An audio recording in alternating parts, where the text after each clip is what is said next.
This podcast is sponsored by nobody. Hey dudes, welcome to Splat from the Past, the only 80s themed horror and sci-fi show where things can get totally radical. Now, I am so excited for today's show because I will be talking to my high school assistant principal, Dr. Cynthia Rapaido. Yes, I am so excited. She has written her first book, and we're going to talk about it today. It's called Step Up Your Leadership Game. And I am so excited. I have known her since I was 14, and now I am 41. Flip that around, that number. And she was always my favorite of all the high school principals. She was just so kind and friendly and sweet and just all around awesome. And it's going to be a great talk with her today. We're also going to nerd out on the entertainment of our youth, which I can't wait for. I want to find out, what her favorite movies, television, music from childhood were. And it's going to be a great conversation today, and I cannot wait. Also, please keep Derna Wild in your prayers. Derna's a three-time guest on the podcast, and I talked to her the other night, and things are not so good for her right now. She's having having bad times both physically and financially. So please keep her in your prayers. We all know her from Planet of the Dinosaurs. She's the gorgeous hottie in that movie. Please keep her in your prayers. So yeah, here is my interview with Dr. Cynthia Rapaido.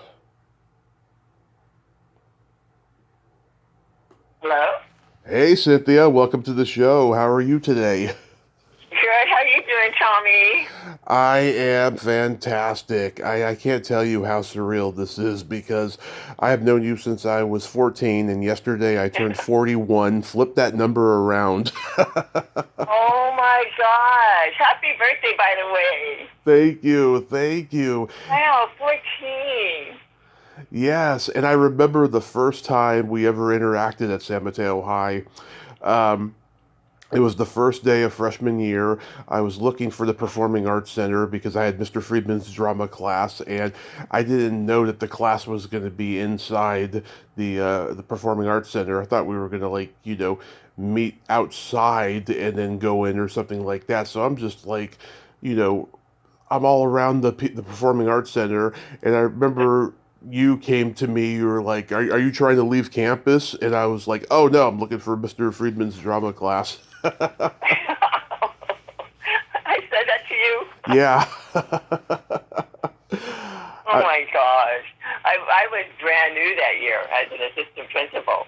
Yes, and oh my God, it's like it's like we started there together, and it's so crazy. So I'd like to start by asking you, what are your earliest thoughts and memories of high school Tommy? Oh, well, what I remember was when we made it in, I want to say the portables, Yeah. right? Were you there when we were in the portables?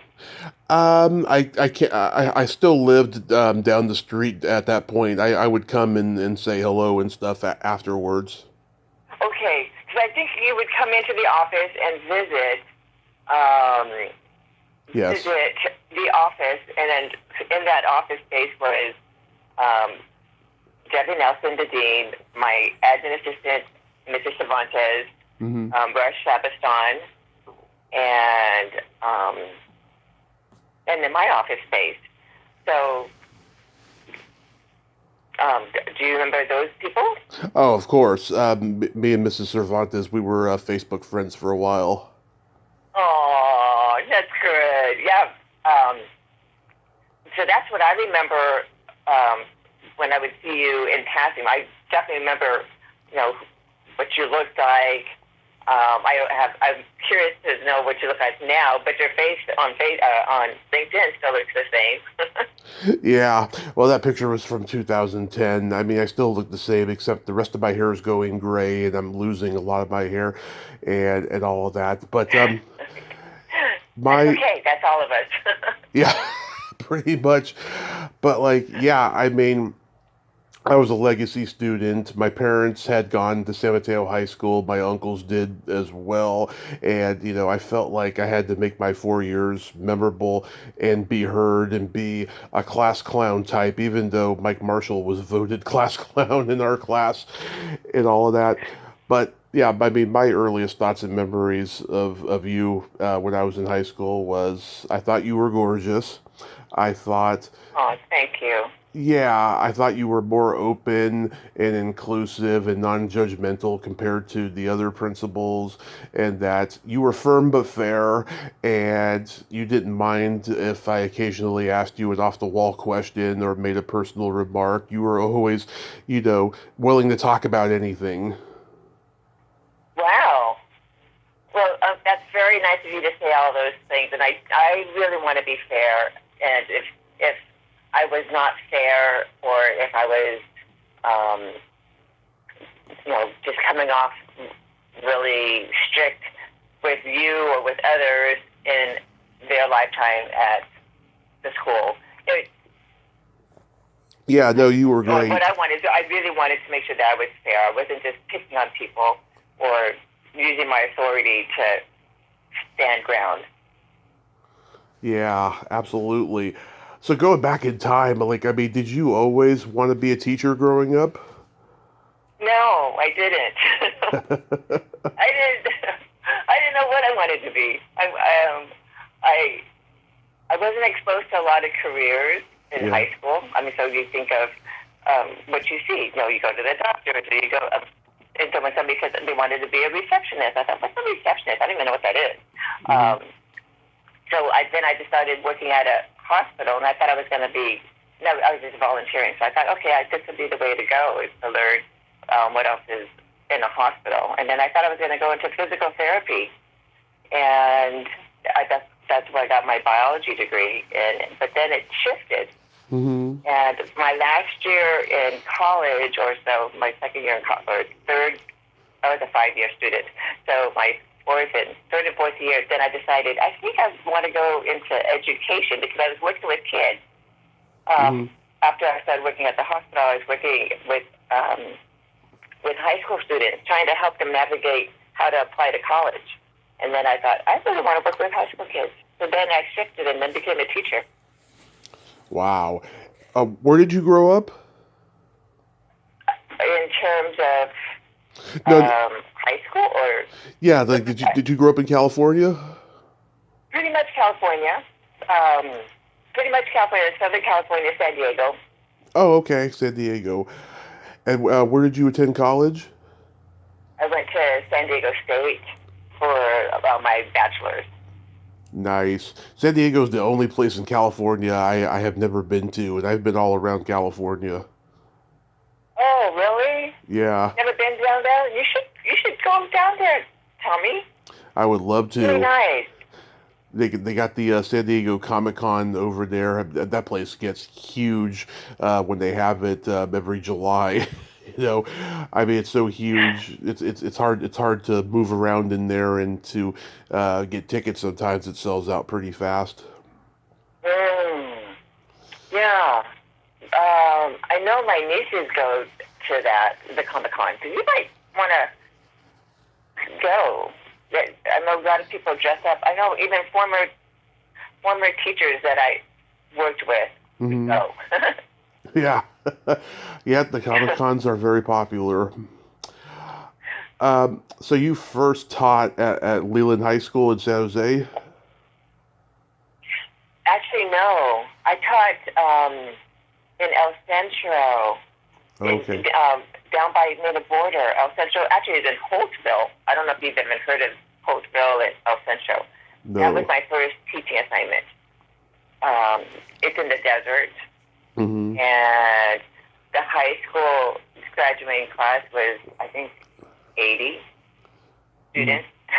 And Wow. then my chemistry class that I taught, I had 7 students. So it was a small school down there. And then I moved up to the Bay Area, and then I started teaching. I taught 1 year in what was that, at Ravenswood, 7th and 8th grade. science and math. Mm-hmm. And then I moved to San Jose to Leland High School. Yeah. Yeah. Yeah, because I And read I that. just stayed. Go ahead. What was that? Oh, because I read that in your bio in my freshman yearbook that you had previously taught at Leland. Oh my gosh. Yeah. That's so funny. I was trying to dig up my yearbook too. I go, Pat, when was it that I was with you at San Mateo High School? Because those were interesting years. Yeah, 97 to 01. Yeah. Because you were there in the building before it got torn down. Yeah, we were the last ones. We found out the night of our prom, I remember, and everyone was so devastated. And it was just, oh my God, those last few weeks, it was just chaotic, having um, Oh yeah. to go to, the mid-level buildings to finish classes and stuff. It was just insane. Yeah. I remember because it was right after spring break, Yeah. and we just found out that we were going to have um, some infrastructure done to the school, and then when we got the report back, they said that they can't because it's not earthquake safe, Yeah. and just saying that we had to vacate the whole main building, and then come up with a plan for the rest of the school year. And I remember there was an assembly. Uh-huh. And do you remember that when we said we're going to open up the school year open up after we get back from break. We're going to have a school-wide assembly, and we're going to break the news to the students and basically say, clean out your lockers, Yeah. and get what you need because we have to vacate the building. You remember that, Tommy? I do. That was what I said the prom day, and it was a devastating blow, and I could just remember feeling like, oh my God. I mean, on one hand, it shouldn't be my problem because I'm graduating. By another hand, because my family had gone there and the school had such a huge tradition, I was so bummed about it. Oh, yeah. That's right. I remember the prom night. Yeah, cause I didn't know. I don't remember that being the same day as It was. it was. Yeah. Wow. It was I crazy. remember people were crying and taking photos Mm-hmm. and just trying to remember, just take photos of inside the building. And yeah, it was very emotional. Yeah, so many kids I Emotion. knew, who were younger than me, they ended up graduating at Aragon or Hillsdale because they just couldn't take it. Oh, I didn't know that. Really? Yeah, I mean, not a lot, but there were some kids I knew. Okay. Yeah. Wow. That's So, amazing. so let me ask you, did you like doing just the regular teaching? Like, what made you want to get into being a principal? Good question. I liked teaching. I really liked teaching. I really liked working with the students and just the light bulb. And I Mm-hmm. liked the subject of, the biology, chemistry. I just loved the sciences. But what made me change was, one was the salary schedule. I remember thinking, well, okay, there's a salary schedule. You can go up in unit Mm-hmm. and take classes. And then I took classes, and I thought, I'm going to stay in teaching, but I'll just take classes. But one of the classes, we had to do a resume and apply for positions. Mm-hmm.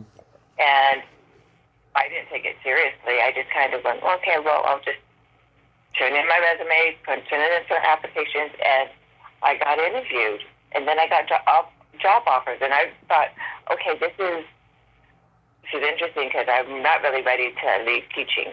Mm-hmm. But somebody said, Cynthia, you can always go back into teaching. You can always be a teacher. These are other administrators. You can always go back into teaching. You can always teach as an administrator too. Yeah. I thought, okay. But when I moved from teaching and went to San Mateo, it was a huge learning curve. And I remember thinking, I don't know if I could take this. This is really hard. It's really hard. That first year was hard. Mm-hmm. But then, each year got better and easier. Not so much easier, but I started to really understand the bigger picture of the role and working with students and supporting everybody and not just my class and teaching a subject matter. Right. When you were teaching biology, did you teach like frog dissection? Yes, I did. Yeah, I heard they don't allow that anymore. I know. Now when I think back at it, I feel so sad. But I remember doing it because that's what we did. Yeah. Right? That's I remember even in college when they said we're going to double pit the frog, and I go, what is that? Double pit the frog? And they said, if you haven't seen it done or you haven't don't know what that is, come around and stand and you can watch. And I saw what he did, what the professor did. He actually, we all gathered around, and this was, cell biology class, and he went inside, he opened the lid where the aquarium or tank was, and he grabbed a frog, and then he double pitched it. Mm-hmm. And it made me so sad. Yeah. And I just thought, I don't. That's so mean. Not mean. I mean, I get it because part of it is the art, the science of it. If you have to learn it. Yeah. But it's like a slaughterhouse. I don't think I could go into a slaughterhouse, but people eat meat, right? Yeah. And so what goes on behind the scenes is kind of having a stomach for it and compassion for those animals. It's the worst. So yeah. You get to Matteo in '97. Did you feel like you were accepted right away when you got there? Yeah, I did. I felt accepted by. I felt very much accepted by the kids, the faculty, the staff. I did. Yeah. I think San Mateo is just unique in that way. Mm-hmm. I don't know. What do you think? I mean, when I got there, it was all the Foster City kids. And I grew up in Shoreview. All the kids went to Aragon or Hillsdale. And so I was at San Mateo with, only a small amount of Shoreview kids at least from, Bayside Middle School where I went. And, it could be really cliquey with the Foster City kids and the Hillsborough kids and everything. I found it a little bit harder to make friends there than I did in the previous schools. Really? Yeah. Okay. But I had fun though, I mean, at least the first 3 years I really, really had fun because so many people I had known since elementary school were there. And then by senior year, I don't know, it just got a strange vibe. Like once the gym started being prepared to be torn down and rebuilt, which by the way, I missed the pit so much. It was such a unique classic gym. I mean, the new one now, in my opinion, looks more like Burlingame's gym. It's just so bland, in my opinion. But the pit was such a classic, Yeah. and it just got to be a different vibe by senior year, I felt. That's interesting you said that because when you think about the old building, Mm-hmm. And the pit was a classic. I remember going there, and I'm sure the first time that you went in there, well, you probably, because you grew up going there probably because your parents and family members Yeah. there. But seeing it for the first time, it was just so unique with a top view looking down. Yeah, I mean, there was no gym like it. I wish that they had figured out a way to keep it pit-like without messing with it too much. But that's what happens sometimes. Yeah. When did you leave Matteo and go to South San Francisco? When did I leave? Yeah, what year? It was 2014. Wow. So you were Yeah. there a good 17 years. 17 years. it's long. It's almost like a student's lifetime, right? In terms of elementary up to high school. Yeah, so like what happened? You just got offered the job or you applied? I did. I applied. I didn't know if I was going to go into principalship or if I wanted to teach at the university. Mm-hmm. And so I really wanted to transition. I wanted to go from assistant principal to the university, but I was getting advice and feedback from other administrators, and they would say, if you want to teach at the university, you should become a principal so you have credibility when you're teaching other administrators. Because I wanted to work with and teach other administrators, as they go into the profession of school administration. And they said, if you want to do that, being an assistant principal, is one thing, but being a principal, you can actually help from that perspective. And so that's what deterred me from jumping from assistant principal to the university. And I thought, okay, I'll do some time at the high school. As a principal at South San Francisco High School. Wow. So like, and I liked it. I loved it. Mm-hmm. But I had to. My dad got really sick during my 5th year, and so then I retired and was able to be with my dad before he passed. Wow. So you're fully retired from it? Not fully. Fully retired from the K-12. Now I just work part-time with what I want to do. I coach teachers, and I coach administrators. I see. Yeah. Wow. Yeah. What was it like over there compared to San Mateo? What was it like? I think there's a lot of similarities. I think demographically there's a lot of diversity at the school. I don't remember what the diversity was like. I know what it was like when I left San Mateo, but I think there was more diversity at South San Francisco High School. And because there's only 2 high schools, they're rivals, automatic rivals. And it was a K-12 district. So instead of being able to compare or work with other colleagues in the high school level, I only had one other school to collaborate with. But in terms of students, I think students are students. Students are funny. Funny and fun and intelligent. They're just the whole spectrum. They're kids. And eventually become adults, right? Right. Yeah. I remember playing football on South San Francisco's field. I think it was junior year, and I think I'm trying to think. I think we beat them that night, and then we were all excited, and we were like, "Oh, we're gonna win the little big game next week," and then we didn't. Aww. I know that little big game is such a tradition, right? Yeah, it's funny because every time San Mateo does win, I'm never there. I never got to see it. Well, they won last year, I think. Was it right? I don't know. I didn't go. I haven't been in a long time. Where are you now? Modesto. Modesto. Okay. Yeah. How is it over there?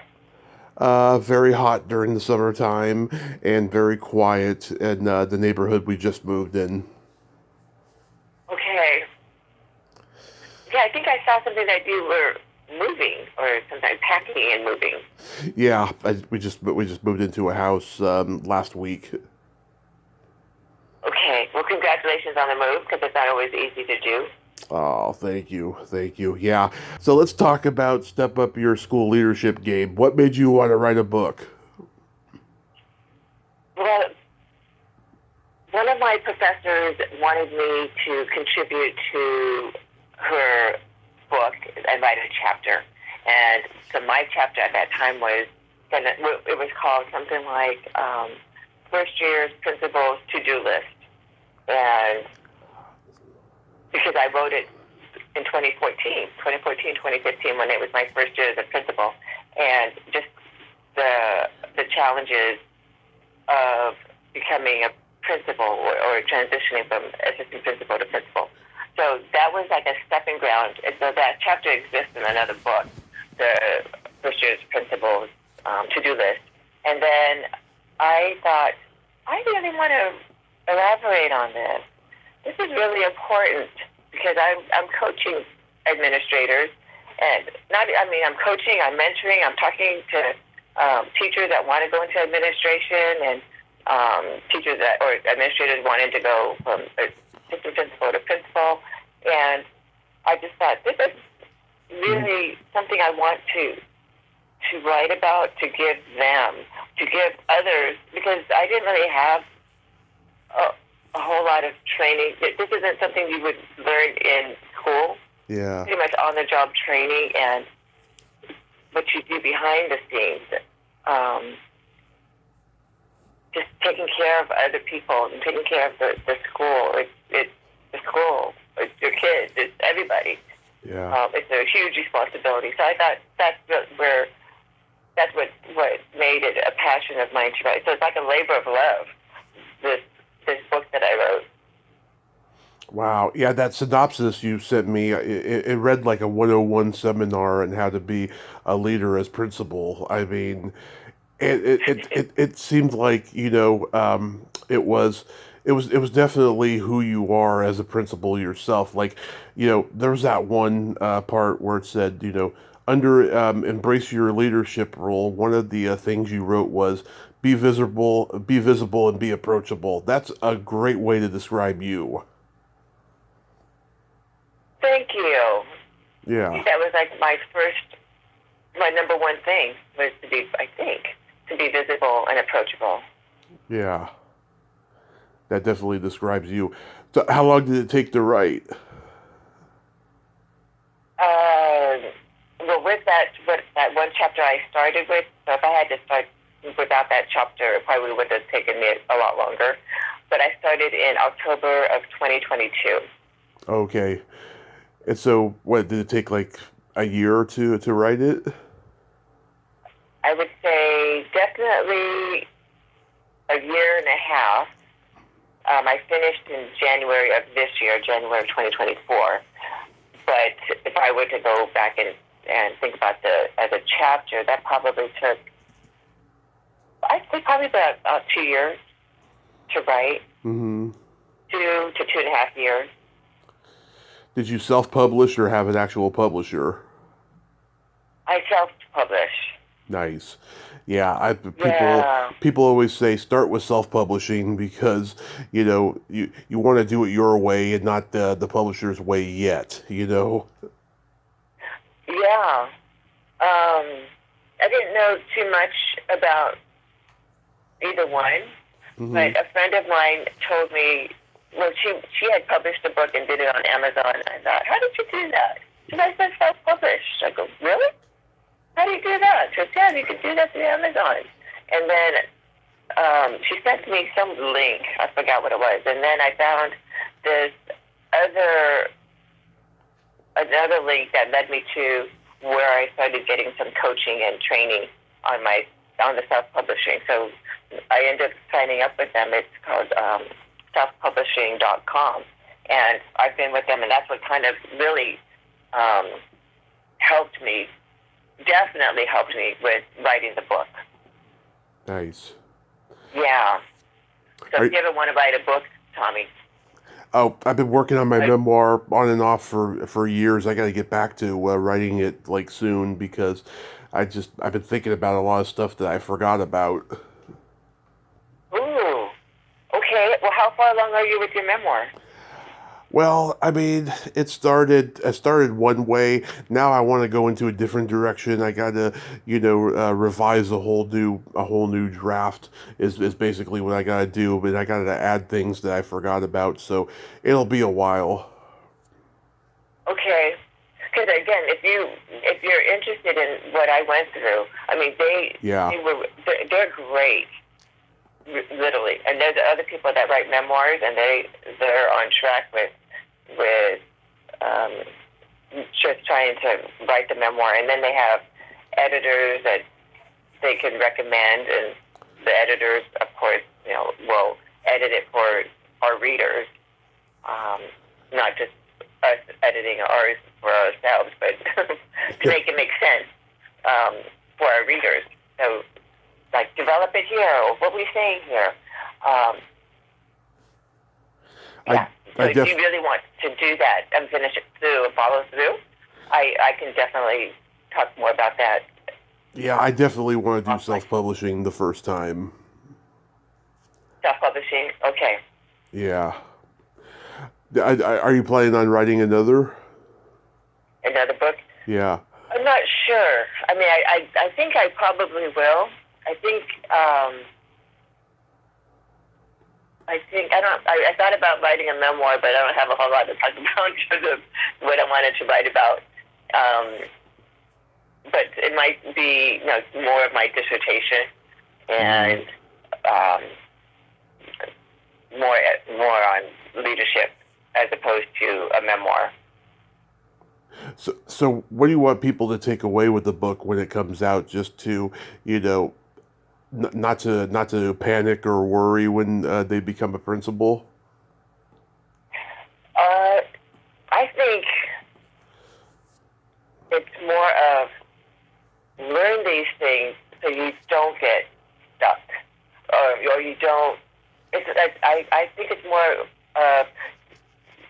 you can set lows so you understand how to do your job better, or understand the background even though you might not know it. Nice. Does that make sense? It does. And it's not a how to be a principal for dummies kind of a book. It's actually just a personal experience book. Oh, it's kind of both. I mean, let's say if you don't know much about curriculum, instruction, and assessment, which is like the nuts and bolts of a school, then read that, because it's like the budget. Like, how do you do budget, school budget? What does that mean? Or what's assessment? But then the other parts of it is building teams, building relationships, building capacity, knowing your students, understanding student affairs, engaging the parents. So if they don't know how to engage parents, or that's part of the duties of, well, there's more things that you can do. If you don't know, if one person is only focused on curriculum and instruction, but have no idea about the counseling side or the school safety advocate side, then they can learn more about how to support a student's emotional needs support. Nice. So let's nerd out. Do you remember? Go for it. Do you remember the first movie that impacted you as a child? That first impacted me? Yeah. As a child. Well, I know, I can't remember, well, something scary. I can remember something scary that really impacted me, that I freaked out. Okay. I saw The Exorcist. Oh, oh my God, my dad and my stepdad, they saw it in the theater, and there were people just nauseous and vomiting in the seats. It was so scary. Oh my gosh. I would hate to have watched it in the theater. I didn't watch it in the theater. I watched it in the Philippines. In the Philippines, they don't have X and R-rated movies or any, there's no ratings. Right. We thought, okay, we can go to the movies and watch Exorcist. And my sister said, yeah, I heard that's supposed to be a really scary movie. I was just, let me think how old I was.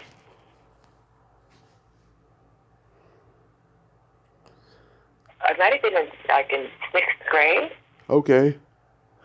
Or 5th grade, something like that. Mm-hmm. Yeah. and that freaked me out.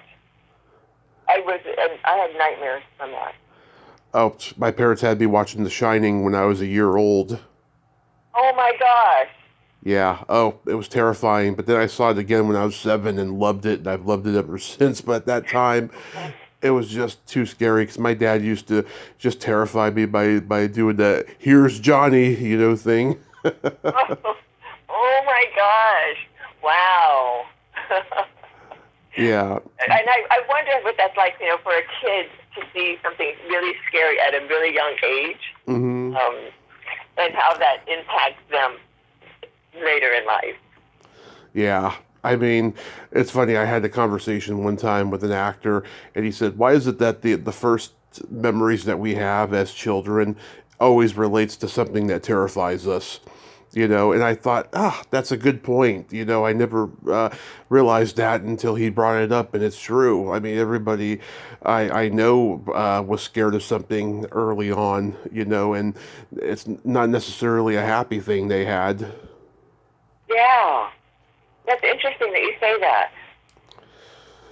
Yeah. Um, But the first movie that impacted me was Back to the Future because my parents would let me look at their yearbooks, and I always had that fantasy of going back in time and seeing them in high school and finding out why they're so messed up and I'm so messed up, oh, really? Yeah. It's still my favorite movie of all time, and I still think it's the perfect movie. That is a good movie. And I remember watching that. You have to watch that as from beginning from 1, 2, and 3, right? You really can't skip out on and just jump on number 3. Yeah. Right. You really had to watch them, yeah. Yeah, I don't remember. Is it up to 3? I can't remember anymore. No, no, no. They'll never make any more because they are very integral with that franchise. That they just wanted to have the 3 and that's it. They never want to do the remakes or reboots or any of that stuff. But I mean, they got the short films and the tourist attractions at Universal and stuff like that. But that's about it. Mhm. Mhm. Okay. I know that. We, I know. I know that you're into martial arts. Did you grow up on like all the Bruce Lee movies? some of them, um, Yeah. some of the Bruce Lee, um, the ones that I like watching nowadays is like not. I watch like the Ip Man. Did you watch Ip Man? Ip Man I heard series it. I heard it's on good. Netflix. I heard it's good. I haven't seen it yet. Yeah. So I like those kind of movies. But they don't. It's just the art. I'm not really into like the blood and gore. Oh yeah. Those movies, they don't really show blood and gore. It's just weapons, and physical motions of that, as opposed to like Kill Bill. Like, I love Kill Bill. blood. Yeah, I'm not into that, so I can't really watch that. Even though there's some good movements of the arms and martial arts, Yeah. also a lot of the blood, and I'm just not. I don't like a whole lot of that. And Enter the Dragon is still one of my like top 10 favorite movies of all time. Just that showdown is the best ever. There's no way anybody can ever top it. It was just magical. Which one? Enter the Dragon, that showdown that they had at the Oh, end, it was magical. yeah. Oh God, that was good. Yeah. Yeah, yeah, yeah. I can't even remember all the Bruce Lee movies. Um, the Enter Dragon was good. I'm trying to.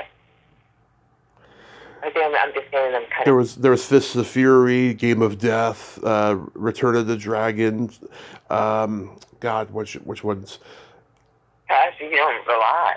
I can't. Even, Yeah, I mean, I saw them all when I was a kid. They were the other ones were more or less the same. Enter the Dragon was special though because it was a big studio film and it was shot in America or actually it wasn't shot in America, but it had an American movie studio backing of it, whereas the other ones they were Hong Kong films, and those were more or less the same. right. Right. Very good, Tommy. Thank you. Yeah. What are your kind of movies that you like? I mean, I read a few of the ones that are listed on your LinkedIn page, but which one? What are your what genre is your favorite kind? Comedy and horror. Comedy and horror. Those are my favorites. Sometimes they can be interwoven and sometimes not, but those have always been my favorites. I love all genres in general. There's not a film genre I don't like, really. Okay. But those are my Okay. favorites. Yeah. How Uh, about you? I like comedy and Hmm. silly movies, Yeah. but I'm not really. I don't really watch a whole lot of movies per se, or Hmm. I don't watch a whole lot of TV. But when I do, my preference is comedy or silly movies and action. Nice. Yeah. Do you remember the first time you ever went to the drive-in? First time. I don't remember the first time. Or like, yeah, I mean, like I Um, can remember every movie my parents ever took me to. really? Yeah, it's crazy. Where was the drive-in theater? Burlingame, we had it from, the time I was born all the way until, 2001 and stuff. But like my parents had gone there in the 60s and 70s. Oh, I didn't even know there was a drive-in movie theater. Oh yeah, In, that in that that was our only one in San Mateo County, and there's one in San Jose I heard that's still there, and I want to go eventually because, I miss going to the drive-in. It's been a long, long time. Yeah. God, those are so bizarre. But it's so classic. I Yeah. I remember like going in the car, piling in the car, getting your stuff, like your blankets, and then opening the back. We had a Hmm. station wagon. That was my parents' thing. We had a station wagon, and then we would hang out on the back side of the station wagon. Oh yeah. I mean, I was two. They took me to see Weird Science and Rambo 2, and I remember it a little bit. And it's funny they would take me to the drive-in like every so often. We saw a lot of stuff. But then by the time I was like 3.5, going on 4, they stopped taking me for a while because it got to a point where I was either falling asleep in the back seat or I was getting out of the car and knocking on windshields. Oh my gosh! I'm surprised that you were so young. Yeah, So, and that you remember all of that. I remember a lot of stuff related to movies, at least from childhood. I think because everyone's destiny is set up for them that people remember things from the beginning because it was so emotional and it set yourself up for your future. Yeah. Do you have any siblings, or was it just you and your parents? My brother's 9 years older than me, and he recorded everything off HBO, and I like a lot of stuff because of him. And our relationship has always been strained. We have different dads, and different personalities, but like that's one good thing I got from him was the love for movies and the various genres and stuff. Hmm. Oh, that's nice. Yeah, he loves sword and sorcery epics. Like we watched Kroll, The Neverending Story, Labyrinth, Highlander, and stuff like that. And he loved all the raunchy teen sex comedy movies like Porky's and Revenge of the Nerds and stuff like that when we were growing up. That's that's funny. That's good. Yeah. Um, Did you watch any like TV sitcoms when you were growing up? growing up, okay, so growing up, I have 5 siblings. I'm number 4, Mm-hmm. and then there's 2 younger than me, and so we would have to share the TV together growing up. Mm-hmm. So I didn't always have control of the TV, and whatever was on TV, I ended up watching. So in terms of whatever was on TV, it could be a game show, it can be I Dream of Jeannie, Yep. Partridge Family, um, Brady Bunch. I mean, those are the kinds of things that I grew up with my siblings. And then later on, as we got older, then and we're still in the same household because now I'm in junior high, and now it's like Charlie's Angels, Fantasy Island, Love Boat. Oh, yeah. But one second, my earbud just fell out. And then Gilligan's Island. Yeah. Right. Those are the kind of things that we end up sharing together as a family. Oh, it's funny. When I was growing up, I mean, I loved all the sitcoms that were on in my generation, but I loved the 50s, 60s, and 70s sitcoms the most. There was something so special about them. I loved MASH and Three's Company, Happy Days, Laverne and Shirley, Mork and Mindy, WKRP in Cincinnati, shows like that. Oh, yeah. I remember Mork and Mindy. I mean, the ones that you mentioned, I didn't really watch those. You mentioned MASH. What was the other one? Three's Company. Three's Company. I remember that. That was funny. Oh, yeah. Yeah, that one. That was good.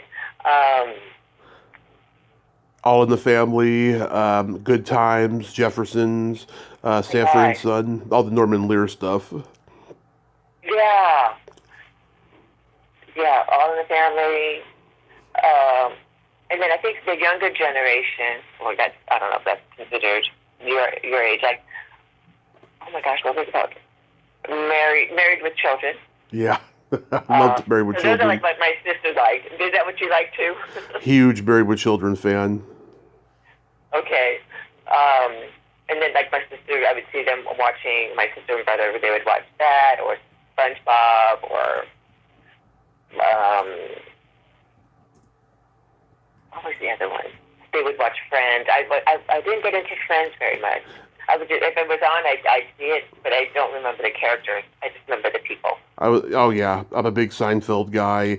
I watched Full House, Perfect Strangers, Family Matters. I was not a big fan of the Cosby Show. I loved Bill Cosby's stand-up, but I wasn't a huge fan of the show. I just couldn't relate to it.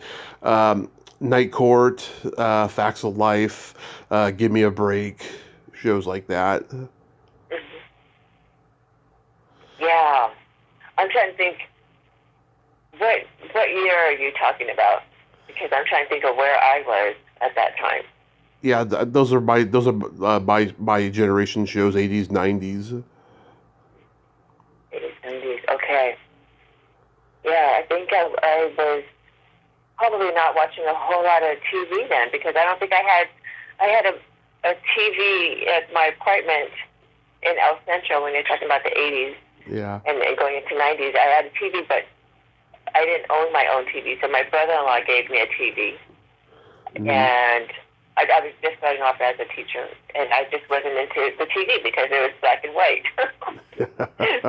But he just said, you can, beggars can't be choosers. You wanted a TV. I'm like, well, I didn't want a black and white TV, but okay, better than nothing. So I didn't really watch much on it. Mm-hmm. Wasn't even interested in really watching TV. I know when I was working in the bar business, I was out so late for years that I barely watched anything during that time and stuff. And good thing I missed a lot of bad stuff from what I've caught up on recently and stuff. It's just like TV just got really weird after a while, and of course the movies have gotten weird and stuff. They're just not entertaining anymore. That's why I love the old stuff so much. Yeah. Well, do you watch things like on Netflix? Oh yeah, yeah. I mean, the limited series I really like. It's like watching HBO TV made for TV movies when I watch that stuff. Yeah, it's so bold, and so well written. I just wish theatrical movies could be that way again. Hopefully they will. Hopefully it'll come back around. Yeah. I agree. That would be nice. What movie series do you watch nowadays? Like I saw Baby Reindeer recently, and that was like my life in a nutshell. Wait, With what's it called? I'm gonna write this down. Baby reindeer. Baby Reindeer, yeah.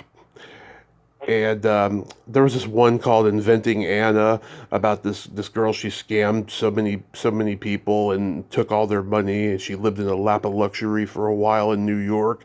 It was crazy, and I highly recommend that one. It's called Okay. Inventing Anna. Yeah, and I used to be a huge Saturday Night Live fan. The show's not funny anymore. It's just gone down that rabbit hole of not being funny anymore. Were you a Saturday Night Live fan back in the day? Not too much Saturday Night Live.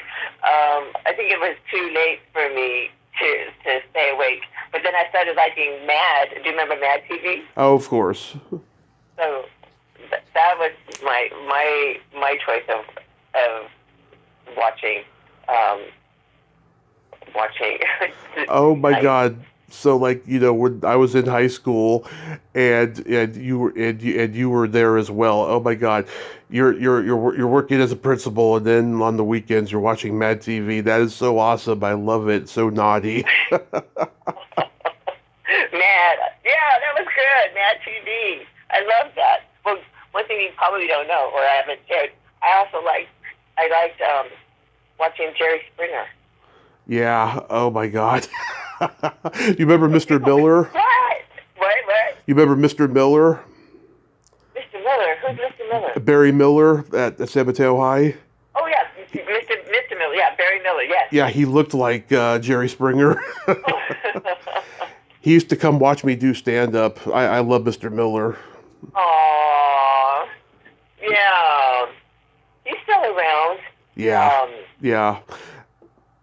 He's Yeah. he's a Are you great. still doing stand up? I haven't done it in a while, maybe about 6 years, but yeah, for 10 years I was doing it consistently. Yeah. Did you enjoy it? I enjoyed performing and writing. I didn't enjoy the backstage politics of it. Oh really? Yeah. Um. I'm sure it takes a lot of brain power to write. It does. I mean, I used to bring a notebook with me everywhere and constantly come up with things and write. Um, and it can be frustrating, but once you do it enough, then it becomes a second language. When you did it, did you tell like a lot of stories I or I would occasionally was do that stories, but I was mostly a one-liner guy. okay? That's hard. It's very hard. Yeah. I mean, I'd always wanted to do it since I was a kid. I used to perform for the family after dinner and stuff and put on imaginary Saturday Night Live sketches and imitate my favorite comedians and stuff. Oh, I love it. Really, that's so adorable. Yeah. And with you're the entertainer of the family. Yeah. Well, there was a rule that, I couldn't swear when I was doing it right, but there was this one time I said something I didn't know what it was, and I didn't think it was dirty, and my parents were laughing so hard because they knew I was a 9-year-old who didn't know what I was talking about, so they didn't get mad about that. They thought it was hysterical. Do you Yeah. remember what it was about? Yeah. So, like, okay, Rowan Atkinson, who played Mr. Bean, he did an HBO special where he's doing sketches, and he does this one sketch where he's a priest, and yeah, after he marries this couple, he gives a speech where he says that brides always come up to him and say, "Father, what is the church's attitude to fellatio?" And he always replies, "Well, I'd like to tell you, but I don't know what fellatio is." And so they show him. And so I'm saying this at 9 years old, and my parents are rolling, and even my grandmother, who's in her 70s, was rolling. I bet. I bet they were probably looking at each other's eyes and go. Exactly. Exactly. Yeah, I loved the HBO comedy specials when I was a kid. I watched everything. Wow, that's amazing. Do you remember the Um, Do you remember the first album you ever bought with your own money? the first album? Mm-hmm. Album? Oh my gosh. Mm, let me think. I think it was as an not adult. I think I was in high school. Mm-hmm. It was my. I think it was Rapper's Delight. Rapper's Delight. Oh my God. Yeah, that's a classic. It's the beginning of hip hop. Yeah, and I remember I wanted to learn the words, and I would put the needle on and then lift it up. Put the needle on, because they didn't provide the words, and so I would write all the words. And so when they would play it, then I knew the words because I memorized it. Yeah. My parents had a big old box of vinyl records when I was a kid, and they had everything from the Beatles to the Stones to Johnny Cash live at Folsom Prison, Captain Beefheart, Fleetwood Mac, and there's nothing like the stinky smell of vinyl records. There's nothing like it. It's very musky yet so Yeah, intoxicating. yeah. Well, they're valuable still. Yeah. Yeah, I have a couple of them that I just collect as collectibles. I don't have a turntable, but I do have some, and they're great. They're great to have. Yeah, I still have one vinyl record that I left in San Diego, and my sister wanted to use it as a decoration at a party, Hmm. and but it wasn't. It was the little one, the 45 Yeah. um, records, and she asked me if she could use it, and I said, for decoration, you make sure you get it back because that's so valuable to me. And it was Lee Garrett. Oh my God, everyone had a crush on him. What's that? Everyone had a crush on him. I know, and I was one of them. I Oh went my to his God. concert. I had a crush on Davy Jones. On who? Davy Jones of the Monkees.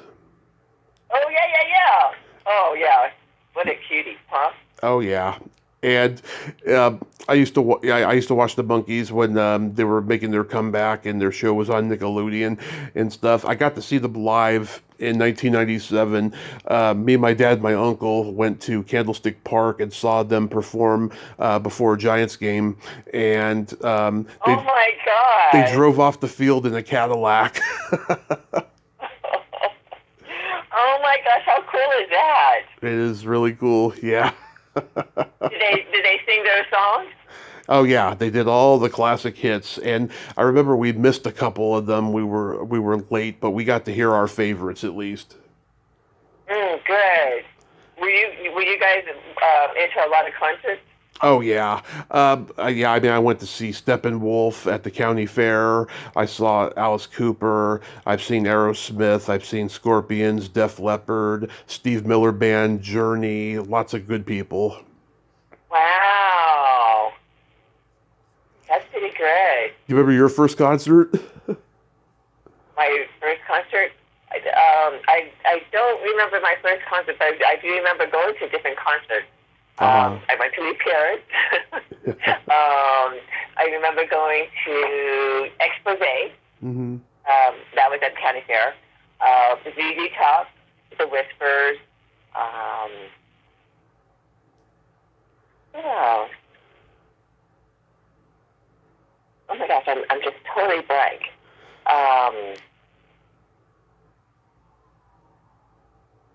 I just remember going like the ZZ Top they were playing at Cow Palace, and I remember thinking, oh my gosh, it smells like weed. Oh yeah, you go to those And concerts, you're gonna smell weed there. well, yeah, and I'm like, how come? What is that smell? Yeah. Because no, I didn't. I wasn't. I didn't do all that. I didn't do any of that stuff. And so I just would hear about it. And then when I went there, I was with a friend of mine, and I just remember thinking, God, this really has a smell. And I was just kind of naive. Didn't know what to. I didn't know. I mean, but they were good. They performed. They performed really well. But I just remember my thoughts were at that concert at the Cow Palace. That was my first time at the Cow Palace. Hmm. Also. Many of the concerts I also went to were at the county fair down in San Diego,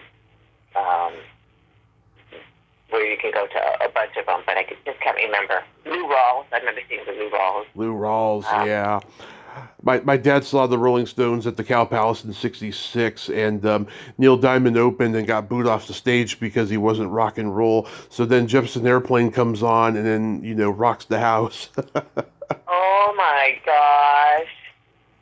That's so cool. Yeah. That is so cool. Wow. Lucky. You guys are all lucky to go to those. Oh, yeah. Nowadays, I don't even know where they play. Oh, my dad was at Frampton Comes Alive. Say that again? My dad was at Frampton Comes Alive. What's that? Oh, Frampton. Yeah, Peter Frampton. Yeah. Oh, I heard that he well, was that recently? No, that was 1975. Oh. Oh, never mind. Because I know that he performed. That was the biggest selling live album of all time at that time. Oh, see, I didn't know that. And he got to go to Winterland to see it, and he made the announcement, "We're recording an album," and it ended up on the album when he said that too. Oh my gosh. Yeah. That's cool. That's really cool. Do you remember your first Makeout song? Makeout song? No, I don't. Okay. I remember mine. What is yours? Janet Jackson's "Love Will Never Do Without." How's that go? Love will never do without you. It's a very it goes back and forth from being fast to being slow and very sensuous and sexy. It's a great song. I gotta go back and listen to that one. I don't remember that song. That's a great song. Great song. Is it? Yeah. Okay. I know I like that one song by George Michael, Father Figure. Oh, yeah. Was a nice song. That's a great one. Yeah. So do you keep in touch with anybody from San Mateo High? I do. There's people on LinkedIn that are from San Mateo High that will touch base so often. I don't know if you remember. Do you remember like Chris Coleman? Chris Coleman, no. Okay, I ran into Andrew Dodge. I don't know if you remember Andrew Dodge. That name sounds familiar. Yeah, I'm trying to think. Okay, and there's a bunch of them that, this is after you graduated, so there's a bunch of them that have reached out to me that were before I left. So I want to say probably like 2008, 2009 or so. But I'm trying to think if there's anybody during your year or before. I don't remember. But there are a lot of people, whether they're students, and I would run into them as students. Yeah. Or even students when I was teaching down in El Centro, I ran into one. Or they reached out to me, so there's like a few of them from down El Centro. But San Mateo, I'd say most of them, I have a lot more contact with San Mateo students than any of my other I've worked at. Well, when I worked in the bar business, I saw everybody, students that I known for years and stuff, and I'm still in contact with all of them on social media. But I would run into teachers like Mrs. Bielsker. She had her bridal like bachelorette party at the Swinging Door where I was working. The Swinging Door. Which one is that? That used to be the Prince of Wales pub. Okay, right there by the event center. Yeah, on 25th, I was there from 07 to 09, and she had her bachelorette party there, and I got to see a lot of teachers there that night. I remember. Oh, that's a nice place. place. I like that place. I don't know if they're still open, but that's great. It is, yeah. It's an awesome place, and I got good and bad and very interesting memories of working there. Someday I'm going to turn that into a book because it's an amazing story. Um, Mr. What happened? Lots of stuff, the whole thing, sex, drugs, and rock and roll, pretty much. Oh, really? Yeah. Um, Oh. Mr. Carroll, he was my teacher from 7th grade till 12th grade, and without him, I wouldn't have been able to get through high school if they hadn't hired him, because I just middle school was not a good time for me. I missed a lot of school during that period. I had a perfect attendance when I was at San Mateo High, but in middle school I was bullied so much, and Mr. Carroll has always been just an amazing force in my life, and we're still friends. We're friends on Facebook and stuff, and he comments on stuff. He says hi, by the way. Oh, where is he now? I think he's in Sunnyvale.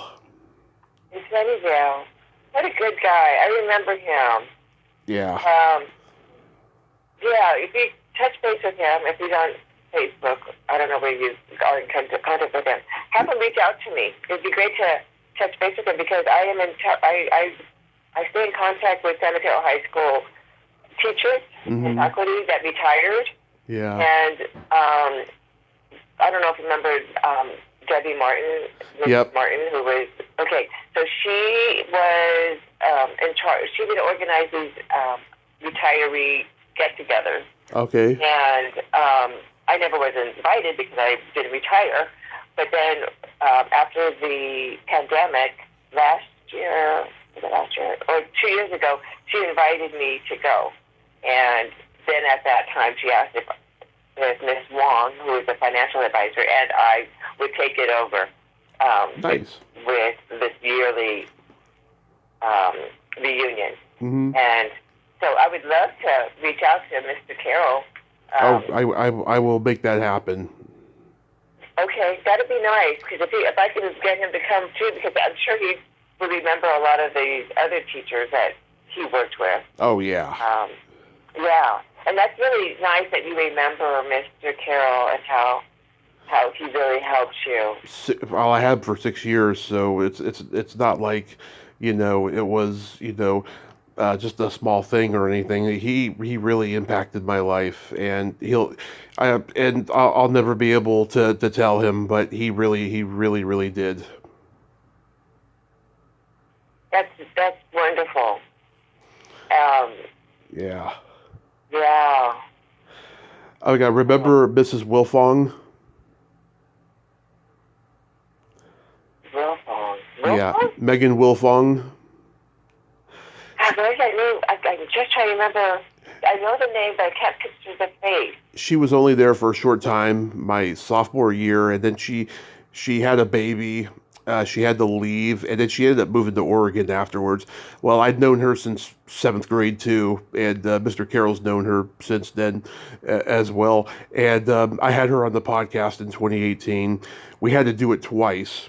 The first time, she wouldn't let me release it because we did a lot of cursing and locker room talk, And then the second time, all we did was name drop for like 20 minutes, and then all of a sudden she had to go. And I was like, oh my God, the first one was way better, and I wish I had kept that one. But at that time, I wasn't thinking about it. So I deleted the file of the first one. I was like, God, that was a good one. I wish I had it as a memento, but I went back and listened to that second one the other day, and I was like, oh God, this is just unnecessary. We just name dropped for 20 minutes, and then she had to go all of a sudden. Yeah, but I'm in contact with her. Just before I moved out of San Mateo, I had lunch with Mrs. Iorheta. Oh wow! Yeah. Yeah. Okay. Yeah. Oh, there was a lot of locker room talk in that conversation. Oh really? Yeah, she's awesome. Yeah, so I keep in touch with a lot of people. That's really good. And I know that you even keep in touch with me, which is really, really sweet too. Because a lot of times I wonder, okay, well, I hope I was good to You were very good to me. you and to others. You were, and I gotta say, so many people that went to high school with me. Oh, I was so glad that I was going to be talking to you today because they all said the same thing. You were the best of all the principals there. Thank you. Yes. That really means a lot to me because I really love students. I really like people, Yeah. and I just want to make sure that I'm being the best version of myself and giving the best of who I am to others. So that's kind of what I live by. And yes, I can watch Jerry Springer and listen to all the cussing that goes on and laugh and think of them fighting and things like that. But that's just a relief, right? Mm-hmm. The big picture is making sure that we don't give up on people and that we don't judge others so wrongly. I know. I mean, the world is so messed up now. That message needs to sink in because every day I wake up in fear of finding out something horrible, on the news and everything. It's just, this is a strange time we're living in. Yeah.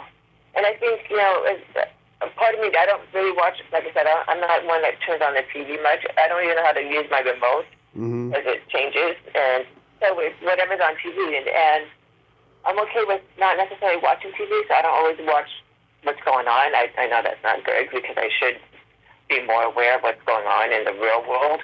Mm-hmm. But at the same time, it's okay. I'm happy with where I am and who I'm connecting with. Mm-hmm. And yeah, just doing the best with giving the best what I can.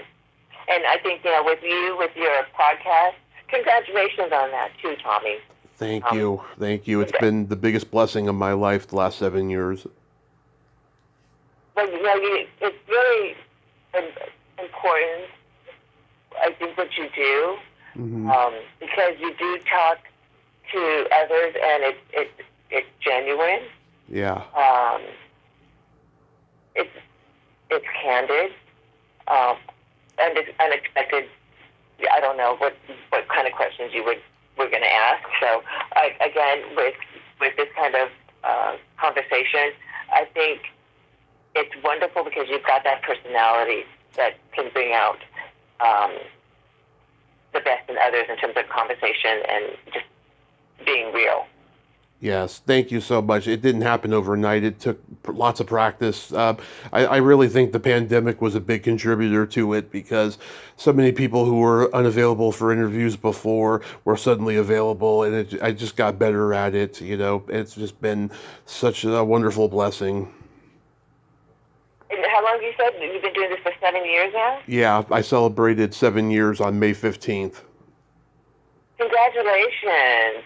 Thank you, thank you. That's huge. It And, is. the timing is just right because everybody listens to podcasts now. Yeah, everyone's got one now, and it's not really special anymore, it seems, but yet it is. I mean, at least within my circle and my family and everything. I mean, everyone's proud of me. Well, absolutely. That you reach out to so many people. I mean, how many Yeah. episodes or how many people do you interview? I mean, you don't have to answer, but Oh, over the sometimes time. sometimes every day, sometimes two times a day. It just varies. It's funny. I have an episode guide that I've been keeping for a long time, and I was like, wow, there were times when I couldn't get a guest for a month in the very beginning, and I was like, wow, that didn't last long. It lasted just under a year, and then next thing you know, I started getting busy. But like, when you've been in a car accident and you're recovering, it's just like you have so much time on your hands. And because I love movies and film and television and so forth so much, that it's just easy for me to get really involved with it. Yeah. Are you comfortable sharing what happened with the car accident? Oh yeah, Or I've talked about it ad nauseum since the beginning. Yeah, it was a a sad time. My mom and I were homeless during that period, and me and this guy who I thought was my friend, who I'd known for years, we just were out drinking one night, and he fell asleep at the wheel. I was already asleep in the passenger seat, and we ended up in the middle of the road in Millbrae, on the border to Burlingame, and we got out of the car okay. But then a car collided with ours, and the impact hit us, and I got the worst of the injuries. Wow. Yeah, I mean, it's amazing that I'm still alive because I had like 12 surgeries and I was in a coma for 30 days. Oh my gosh! Like I read about the coma for 30 days. Um, what was that like? Do you mind me asking? It's weird because it's like you're alive and you know it, but you also know that you can't wake up and you wonder why. And there are these weird moments where you feel like you're getting up every day and doing your daily routine, and then next thing you know, you come to and you know you still can't get up. It's like being catatonic, but with your eyes closed. The best way to describe a coma. And I remember I saw this weird grainy flash before my eyes during it. And years later, when I started the podcast, I saw this weird grainy flash on my iPhone, and I was like, "Oh my God, that's exactly what I saw in the coma." I think that was God's way of telling me what my future was going to be. Wow. It's crazy. Um, that's amazing. Did you feel? Um, Did I feel what? did you, did you feel like any kind of energy come to you while you were in your coma, or? Not that I recall, but like my mom tells me, she remembers me, responding to things and making movements, and that when I came back from the coma, I was saying that I was in comedy heaven with Lucille Ball and Robin Williams, and we went on a dead person's tour or something like that. I don't remember ever saying that or experiencing that, but I don't doubt it happened. I'm very spiritual. Yeah, that's that's amazing. I mean, I wonder what that's like when people are like, they say in dreams that's when people contact us, right, from another dimension. Yeah. And I always think of like, okay, there's spirits come and I know that sounds kind of bizarre if people aren't very spiritual, but if you got visited by different people, and that's what helps with you getting out of your coma, and if you heard others while in your coma while they visited you.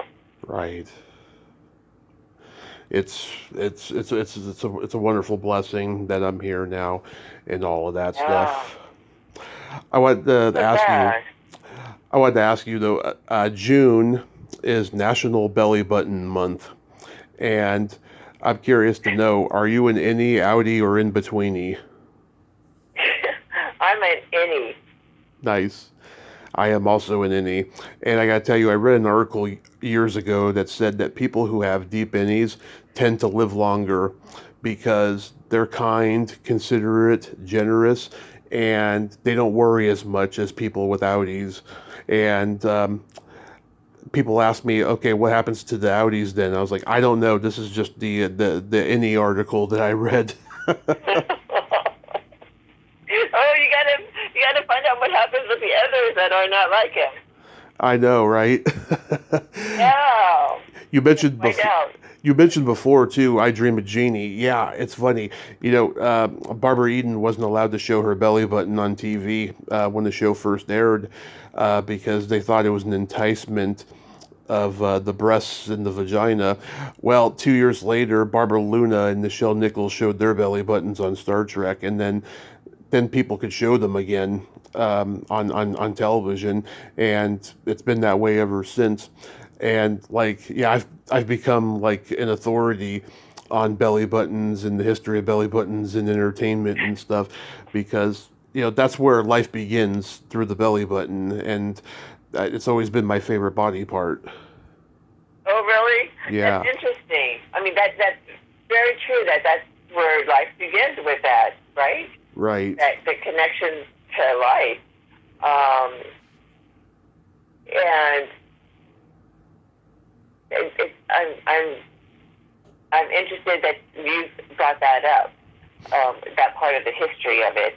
Um, Hmm. yeah. And how it was censored or not allowed is it's just society, Yeah. right? Society, ain't it crazy? So the book is going to be available July 16th, you said? Yes, it'll be available July 16th. I think I'm working on the logistics now, getting it uploaded. I think it can be purchased, the ebook, but it won't arrive until July 16th, so that won't happen. Hmm. Um, yeah. It'll be on Amazon and Kindle and stuff like that. Yeah, it'll be the Kindle, the ebook version, and the paperback. I'm debating if I want to go with a hard book. Um, I may go with the audio, but there's a lot of visuals that go with it. Oh, yeah. So it might be difficult. Um, it might be difficult. Can I ask you something? Go ahead. And this is part of one of my chapters in my book. Um, So I talk about this thing called fruit leadership, Hmm. and there's 4 different fruits. And I'm going to tell you, well, you tell me which one resonates with you, and then Okay. I'm going to tell you what I described in my book, and then we'll know a little bit about each other. Is that okay? Okay. Okay. So the first fruit is an apple. Hmm.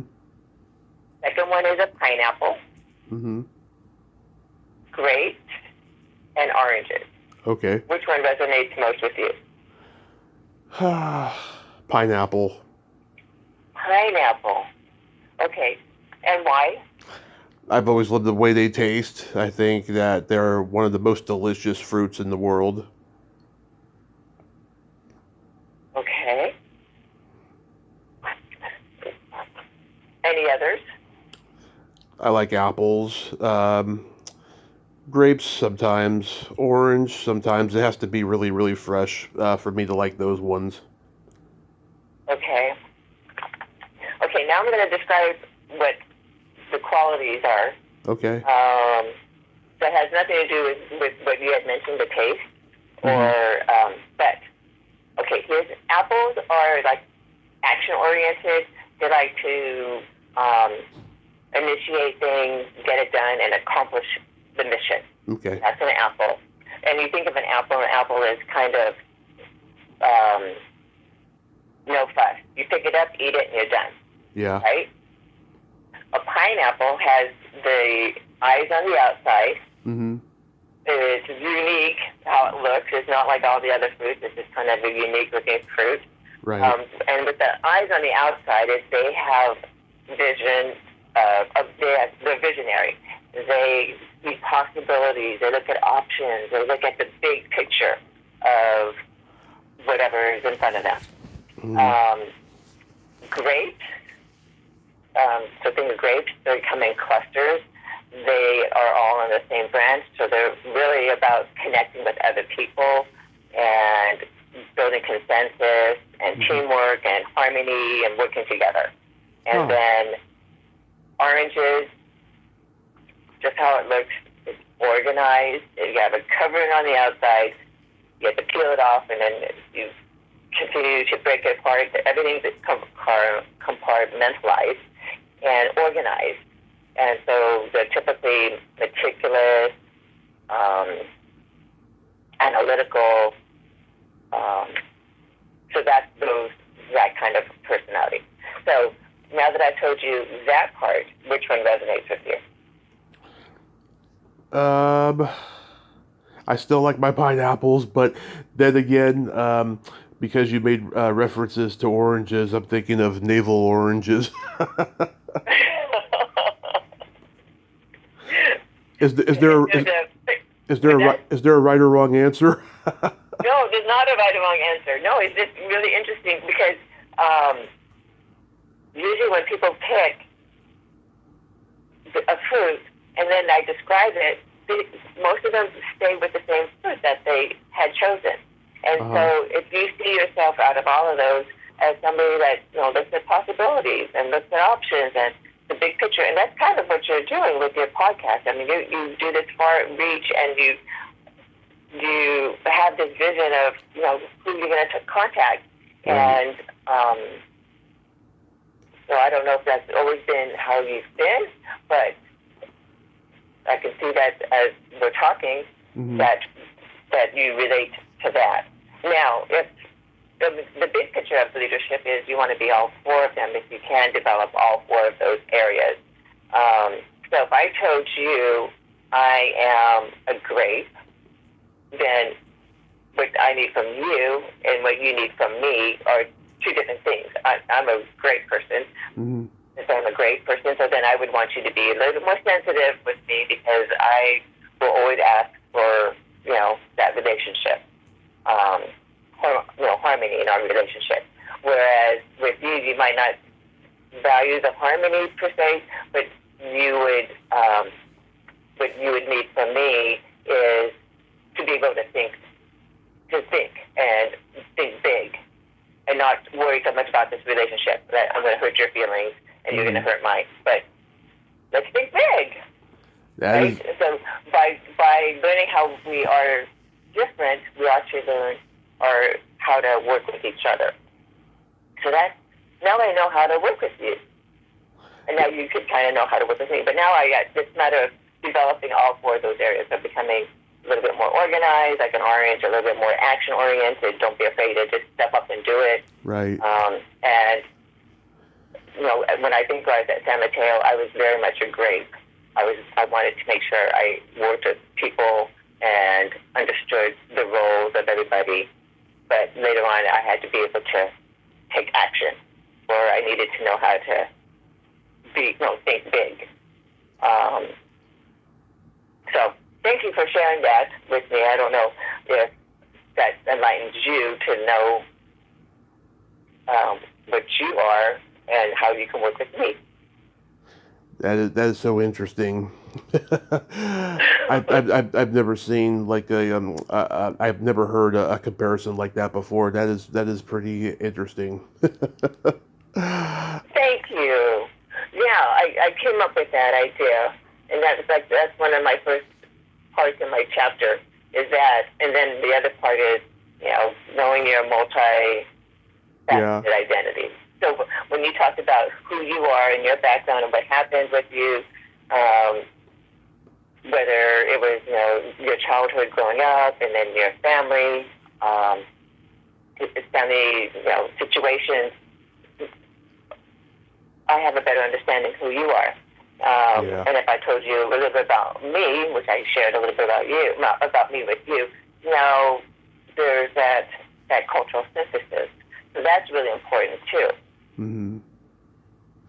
Cynthia, thank you for coming on today. Let's keep in touch. You were great for a first-time podcast guest. You were just so much fun. Oh, Tommy, thank you for inviting me to be on this podcast with you. It's been years since we've been in touch. Yeah. Stay in touch. Really, stay in touch, and I wish you always the best. If there's anything I can do for you to help you as well, let me know. I sure will. And I will send you my cell number on LinkedIn, and we'll talk some more. But have a great rest of your day. Be safe out there, and I hope this book does wonders. Thank you, Tommy. Thank you so much. My pleasure. pleasure. To you. Okay. Bye-bye. Okay, bye now. Well, there you have it. Cynthia Rapaido. Ain't she a sweetheart? Dr. Cynthia Rapaido, and this book is just going to be fantastic. She is a fantastic lady, and oh my God, listen to how fun she was. She nerded out with me, and even though I didn't curse one bit, at least she knows I'm candid, and she has great respect for it, and I'm so glad we got to talk today. She is just a fantastic human being, and I'm so glad that my calculations from high school on her were correct because she is just a great, great person. Well, until next time, this is Tommy Throwback Kovac saying there's no shame in living in the past because the present sucks. Later, dudes.